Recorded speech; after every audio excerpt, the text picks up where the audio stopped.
사랑하는 채용과 비움의 교회 성도 여러분, 8월 5일 수요일 묵상의 시간입니다. 오늘 묵상하실 말씀은 이사야 17장 1절에서 14절 말씀입니다.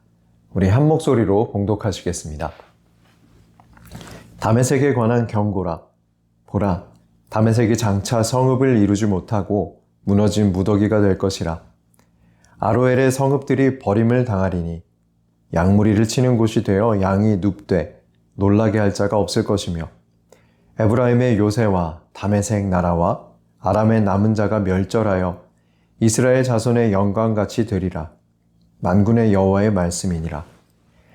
그날에 야곱의 영광이 쇠하고 그의 살찐 몸이 파리하리니 마치 추수하는 자가 곡식을 거두어 가지고 그의 손으로 이삭을 벤 것 같고 르바임 골짜기에서 이삭을 주운 것 같으리라.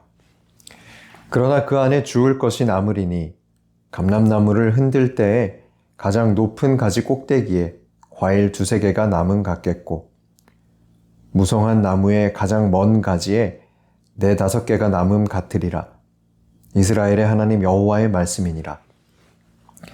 그날에 사람이 자기를 지으신 이를 바라보겠으며 그의 눈이 이스라엘의 거룩하신 이를 뵙겠고, 자기 손으로 만든 제단을 바라보지 아니하며 자기 손가락으로 지은 아세라나 태양상을 보지 아니할 것이며, 그날에 그 견고한 성읍들이 옛적의 이스라엘 자손 앞에서 버림받은 수풀 속의 처소와 작은 산 꼭대기의 처소 같아서 황폐하리니, 이는 내가 내 구원의 하나님을 잊어버리며 내 능력의 반석을 마음에 두지 아니한 까닭이라.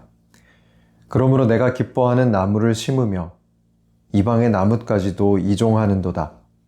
내가 심는 날에 울타리를 두르고 아침에 내 씨가 잘 발육하도록 하였으나 근심과 심한 슬픔의 날에 농작물이 없어지리라. 슬프다 많은 민족이 소동하였으되 바다 파도가 치는 소리같이 그들이 소동하였고 열방이 충돌하였으되 큰 물이 몰려옴같이 그들도 충돌하였도다. 열방이 충돌하기를 많은 물이 몰려옴과 같이 하나 주께서 그들을 꾸짖으시리니 그들이 멀리 도망함이 산에서 겨가 바람 앞에 흩어짐 같겠고 폭풍 앞에 떠도는 티끌 같을 것이라. 보라, 저녁에 두려움을 당하고 아침이 오기 전에 그들이 없어졌나니 이는 우리를 노력한 자들의 몫이요 우리를 강탈한 자들의 보응이니라. 아멘. 오늘 본문은 다메섹에 관한 경고라고 쓰여 있지만 다메섹과 이스라엘을 향한 경고의 말씀입니다. 그런데 또 내용을 읽어보면 오히려 경고의 중심, 권면의 중심에 있는 것은 이스라엘이라는 것을 알게 됩니다. 본문의 배경은 이스라엘과 아람의 연합군이 유다를 침공하는 시리아 에브라임 전쟁 그 즈음입니다. 날이 갈수록 영토를 확장하며 세력을 키워가는 아수르를 보고 어떤 나라들은 봉신국이 되었습니다. 하지만 어떤 나라들은 반아수르 연합을 만들어서 아수르를 대적했습니다. 아랍의 르신과 이스라엘의 베가는 연합국의 일원으로 유다를 끌어들이려고 했습니다. 하지만 아하스는 아수르가 더 두려웠기 때문에 제안에 응하지 않았습니다. 유다를 내버려 두면 뒤에 적을 두고 아수르와 싸우는 격이죠. 그들은 아하스를 제거하고 다른 왕을 세우기로 작정합니다. 형제인 유다를 이방 민족과 손잡고 치는 상황이 참 가슴 아픕니다. 한국 전쟁도 비슷한 상황이었지요. 그래서 우리는 이 말씀을 더 잘 이해할 수 있습니다. 유다를 치겠다는 시리아의 수도 다메섹은 장차 성읍이 아니라 폐허가 될 것입니다. 그리고 그 주변의 성읍들도 버림받아서 양떼가 누워 있어도 놀라게 할 사람이 없을 지경이 될 겁니다. 역사적으로 아수르에 정복당한 시리아는 아수르의 속주로 편입되어 주권을 잃어버리게 됩니다. 이스라엘의 영광을 사라지게 하신 하나님께서 시리아를 내버려 두지 않으셨거든요. 에브라임이라고 부르는 이스라엘은 이제 여로보암 2세 때 누리던 영광이 완전히 사라집니다. 이스라엘은 건강한 사람이 병에 걸려서 급격히 살이 빠지는 것처럼 야위게 될 것입니다. 우리 이사야 17장 5절 6절 말씀 같이 읽겠습니다.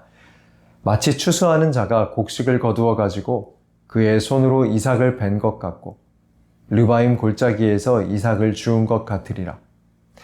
그러나 그 안에 주울 것이 남으리니 감람나무를 흔들 때에 가장 높은 가지 꼭대기에 과일 2-3개가 남은 같겠고 무성한 나무의 가장 먼 가지에 4-5개가 남음 같으리라. 이스라엘의 하나님 여호와의 말씀이니라. 이스라엘은 곡식을 추수하고 난 뒤에 가난한 자들이 떨어진 나달을 주워간 후에 남은 이삭처럼 없는 것이나 마찬가지가 될 겁니다. 너무 와닿고 무서운 표현이죠. 추수를 이미 했고 그때 떨어진 나달을 가난한 자들이 주워갔는데 거기에 남은 것이 무엇이 있겠습니까? 6절도 같은 의미입니다. 유다를 향한 남은 자의 메시지가 아니고 멸망에 대한 선포죠. 감람나무 열매, 올리브인데요. 올리브를 요즘 우리나라에서도 많이 보게 됩니다. 아주 작은 열매죠. 올리브가 나무에 2-3개, 저 꼭대기에 너댓 개 남는다는 표현은 하나님께서 몇 사람을 남겨두신다라는 표현이 아니고 처참하게 망하는 상황을 묘사하고 있는 겁니다. 어리석은 사람은 가진 것을 다 잃고 그 후에야 어디서부터 잘못된 것인지를 돌아봅니다. 이사야 17장 7절 말씀 같이 읽겠습니다. 그날에 사람이 자기를 지으신 이를 바라보겠으며 그의 눈이 이스라엘의 거룩하신 이를 뵙겠고. 이스라엘은 여로보암 2세 때 최고의 전성기를 맞았습니다. 그런데 하나님은 그들에게 호세아 선지자를 보내셨죠. 그들이 하나님과 이방신을 함께 예배하는 행위가 간음과도 같다고 지적하십니다. 그런데 그들은 돌이키지 않습니다. 이방과의 교제를 통해 얻는 재물이 엄청나게 많았거든요. 이스라엘은 눈앞에 금은 보화가 자기들의 보물인 줄 알았습니다. 그래서 그것을 빼앗아 가려는 아수르에 대항하기 위해서 하나님을 더 버리고 이방인과 그들의 군대, 그와 함께 이방 신을 더 적극적으로 받아들였습니다. 결국 아수르의 패배에서 금은 보화를 모두 빼앗기자 그제야 자신들의 보물이 바로 하나님이었다는 사실을 떠올립니다. 모든 것을 잃은 후에 하나님을 깨닫는 것이 인간의 어리석음입니다. 전성기였던 여로보암 2세로부터 이스라엘의 멸망까지는 고작 31년이었습니다. 그들은 흥하고 있는 것이 아니라 망하고 있었던 겁니다. 이 모든 일들을 겪고서야 이방 신상을 멀리하지만 그때는 이미 그들의 성읍이 황폐하게 변한 후입니다. 그들의 보물, 자식, 소중한 일상들이 사라져 버렸습니다. 이사야는 그 원인을 명확하게 제시합니다. 우리 17장 10절, 11절 말씀 같이 읽겠습니다. 이는 내가 내 구원의 하나님을 잊어버리며 내 능력의 반석을 마음에 두지 아니한 까닭이라. 그러므로 내가 기뻐하는 나무를 심으며 이방의 나뭇가지도 이종하는도다.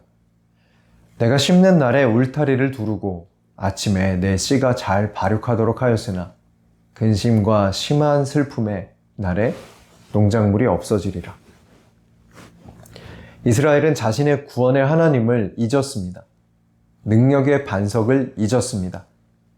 이스라엘이 건망증이 심했다는 말이 아니고 그들이 하나님과의 언약을 파기하고 다른 신을 섬긴 모습을 책망하는 것입니다.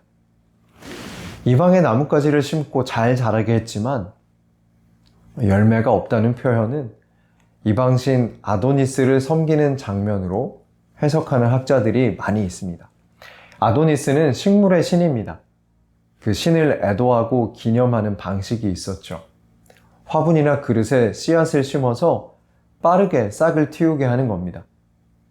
그런데 뿌리가 얕아서 곧 시들죠. 이사야는 풍작을 바라며 식물의 신에게 제의를 드리는 이스라엘을 책망하면서 또 그 모습을 통해서 결국 이스라엘이 뿌리 없는 식물같이 되어버린 원인이 하나님을 버린 것이라고 지적하는 겁니다. 하나님을 잊은 그들이 이방신을 섬겼고 그 결과 그들은 급격하게 부자가 된 것처럼 느꼈지만 그 성장은 뿌리 없는 성장이었기에 열매를 얻을 수 없게 되었다는 것입니다. 이사야는 이스라엘을 멸망시킬 이방 민족, 아수르의 대군이 밀려오는 소리를 마치 파도 소리, 큰 물이 밀려오는 소리 같다고 묘사하며 그날을 눈에 보고 있는 것처럼 안타까워합니다. 이 일이 얼마나 안타까운 일인지요. 그들은 원래 하나님을 섬겼습니다. 요즘 유행하는 말이요. 유명인을 자랑스러워하는 표현으로 예를 들어서 축구선수 손흥민이 자랑스럽다는 의미로 우리는 손흥민 보유국이야 이런 말을 하죠. 이스라엘은 하나님 보유국이었습니다. 구원의 하나님, 능력의 하나님이 그들과 함께였습니다. 그런데 풍작을 꿈꾸고 금은 보화를 갈망하면서 그 하나님을 버린 겁니다. 풍작을 줄 거라 기대한 신, 이웃 나라와의 교역을 통해 얻을 보물들을 바라고 하나님을 버렸습니다. 하나님은 그들을 여전히 사랑하십니다. 그들을 향한 마음을 놓지 않으셨습니다.